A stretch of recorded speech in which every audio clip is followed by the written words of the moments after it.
Assalamualaikum warahmatullahi wabarakatuh. Salam dan bahagia. Saya Inayatul Mardiah Indah Sulistiani, calon guru penggerak angkatan 6 dari SD Negeri 1 Karangmalang, Kabupaten Purbalingga, Provinsi Jawa Tengah.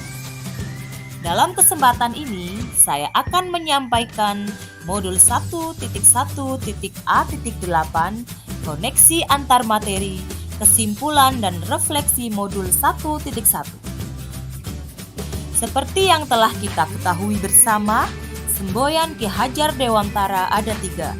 Yang pertama, Ngarso Sung Tulodo, yang artinya di depan memberikan contoh. Yang kedua, Ing Matio Mangun Karso, di tengah memberikan motivasi.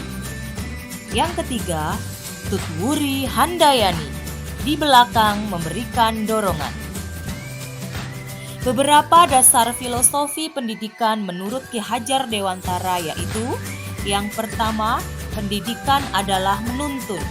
Maksudnya, pendidikan menuntun segala kekuatan kodrat yang ada pada anak agar mereka dapat mencapai keselamatan dan kebahagiaan yang setinggi-tingginya, baik sebagai manusia maupun anggota masyarakat.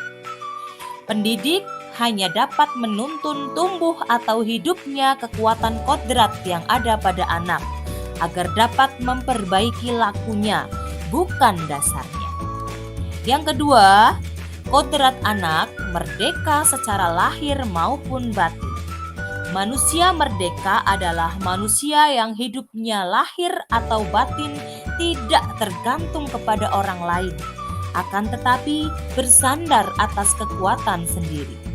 Bermain adalah salah satu kodrat anak. Permainan anak dapat menjadi bagian pembelajaran di sekolah. Yang ketiga, pendidikan berhamba atau berpihak pada anak.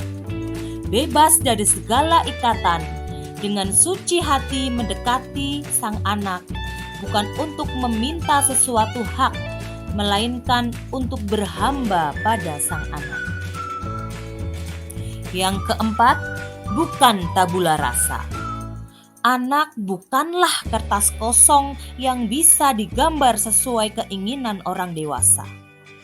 Anak lahir dengan kekuatan kodrat yang masih samar-samar.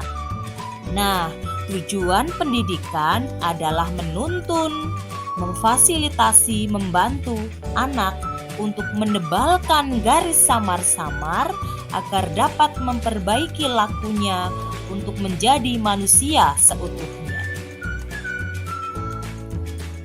Yang kelima, yaitu budi pekerti, yang merupakan gabungan dari cipta, rasa, karsa, karya, dan tenaga.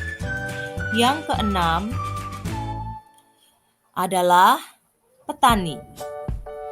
Seorang petani dalam hakikatnya sama kewajibannya dengan seorang pendidik yang menuntun tumbuhnya anak.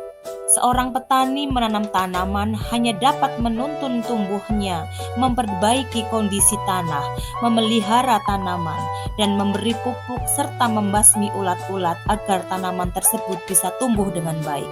Begitu juga dengan pendidik, hanya bisa menuntun anak agar mencapai kodratnya menjadi manusia seutuhnya. Refleksi pemikiran dari Ki Hajar Dewantara. 1. Apa yang saya percaya tentang murid dan pembelajaran di kelas sebelum saya mempelajari modul 1.1? Yang kedua, apa yang berubah dari pemikiran atau perilaku saya setelah mempelajari modul ini? Yang ketiga, apa yang dapat segera saya terapkan lebih baik agar kelas saya mencerminkan pemikiran Ki Hajar Dewantara? Yang saya percaya tentang murid dan pembelajaran di kelas sebelum saya mempelajari modul 1.1 ini adalah: pembelajaran masih didominasi guru atau teacher center, belum berpusat pada anak atau student center. Pembelajaran masih mengutamakan ketercapaian materi, nilai, dan KKM. Belum memperhatikan kodrat alam dan zaman anak. Kurang memperhatikan kemampuan, bakat, dan minat anak. Yang berubah dari pemikiran atau perilaku saya setelah mempelajari modul ini adalah pemikiran saya berubah, pembelajaran yang tadinya berpusat kepada guru berubah menjadi berpusat kepada anak atau student center. Menghargai kemampuan kodrat, bakat, dan minat anak. Dari perilaku, saya mulai merancang pembelajaran yang mengaktifkan anak, memberikan pembelajaran yang disesuaikan dengan bakat, minat, kodrat, dan kondisi anak. Apa yang dapat segera saya terapkan lebih baik agar kelas saya mencerminkan pemikiran Ki Hajar Dewantara? Yang saya segera terapkan adalah yang pertama, saya merancang pembelajaran yang selalu membuat siswa aktif. Siswa aktif mengamati, mencari informasi, mencoba, berdiskusi, mempraktikkan, dan mengkomunikasikan apa yang telah mereka diskusikan bersama teman-teman. Yang kedua, menerapkan konsep merdeka belajar. Siswa belajar sesuai dengan bakat dan minatnya dengan menerapkan pembelajaran berdiferensiasi. Yang ketiga, melakukan pembiasaan baik sebelum pembelajaran. Misalnya, menyanyikan lagu-lagu nasional, hafalan juz amma, dan lain-lain. Yang keempat, menerapkan sistem AMONG atau pembelajaran yang menuntun, bukan menuntut. Yang kelima, menerapkan pembelajaran yang selaras dengan kearifan budaya setempat. Yang keenam, mengintegrasikan permainan dalam pembelajaran. Yang ketujuh, melatih kecakapan abad 21. Dan yang terakhir, mendidik anak sesuai dengan kodrat alam dan kodrat zamannya. Sekian apa yang dapat saya sampaikan. Terima kasih jika banyak kesalahan, saya mohon maaf. Salam dan bahagia.